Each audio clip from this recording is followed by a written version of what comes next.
അച്ഛനോട് അമ്മയ്ക്ക് തരാൻ ചോദിച്ചപ്പോൾ അച്ഛൻ കയ്യിൽ വെച്ച് തരാം കേട്ടോ. Good bye. ഹേ ഗൈസ്, അച്ഛൻ്റെ ഇത് ഫസ്റ്റ് എക്സ്പീരിയൻസ് ആയിരിക്കും കേട്ടോ ചാമ്പയ്ക്ക് കഴിക്കുന്നത്.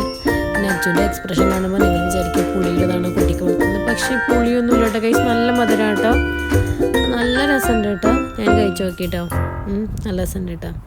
അച്ഛന് ഒരുപാട് ഇഷ്ടമായി തോന്നുന്നു കേട്ടോ. അച്ഛൻ്റെ എക്സ്പ്രഷനും കാര്യങ്ങളൊക്കെ കാണുമ്പോൾ അച്ഛന് ഒരുപാട് ഇഷ്ടമായി തോന്നുന്നുണ്ട്. അച്ഛാണിങ്ങനെ നേരെ നോക്കുന്നുണ്ട് കേട്ടോ ചാമ്പയ്ക്ക് എങ്ങനെയാണ് അതിൻ്റെ സൈസും ഷേപ്പും കാര്യങ്ങളൊക്കെ നോക്കുന്നുണ്ട്. ഞാനിത് പറഞ്ഞു കേട്ടോ അച്ഛൻ്റെ വായിൽ വെച്ച് തരാം കേട്ടോ. അമ്മയൊന്നും മിണ്ടാതിരിക്കാൻ അമ്മയെന്നുണ്ട്, എന്നെ കോൺസെൻട്രേഷൻ ചെയ്യാൻ വിടൂ എന്നൊക്കെ പറഞ്ഞിട്ട് കേട്ടോ. ചാമ്പയ്ക്ക് എടുക്കുന്നുണ്ട്, അത് മൊത്തത്തോടെ എങ്ങനെയെങ്കിലും വായിലിടാൻ പറ്റുമെന്ന് നോക്കുന്നുണ്ട് കേട്ടോ അച്ചു പിന്നെ ആസ്വദിച്ച് കഴിക്കുന്നുണ്ട്. പിന്നെ ഞാൻ പറയണത് കേട്ടിട്ട് അമ്മയൊന്നും മിണ്ടാതിരിക്കും, അമ്മേന്ന് അത് കഴിക്കൂ എന്നൊക്കെ പറഞ്ഞിട്ട് അച്ചു എനിക്ക് എൻ്റെ വായിലും വെച്ചായിരുന്നു കേട്ടോ. ഇങ്ങനെ നേരെ നോക്കിക്കൊണ്ടിരിക്കുക എന്നെക്കുറിച്ച് എന്താ അമ്മ പറഞ്ഞുകൊണ്ടിരിക്കണമെന്നുണ്ട് കേട്ടോ. പിന്നെ അവൻ കഴിക്കുന്നുണ്ട് കേട്ടോ, അവൻ ആസ്വദിച്ച് കഴിക്കുന്നുണ്ട്, അവൻ അവൻ്റെ ലോകത്ത് ആണ് കേട്ടോ.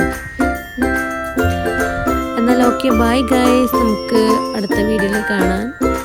Okay bye. അച്ചു ഒരു ബായ് പറയിച്ചു, അച്ചു കഴിക്കേണ്ട തിരക്കില്ല.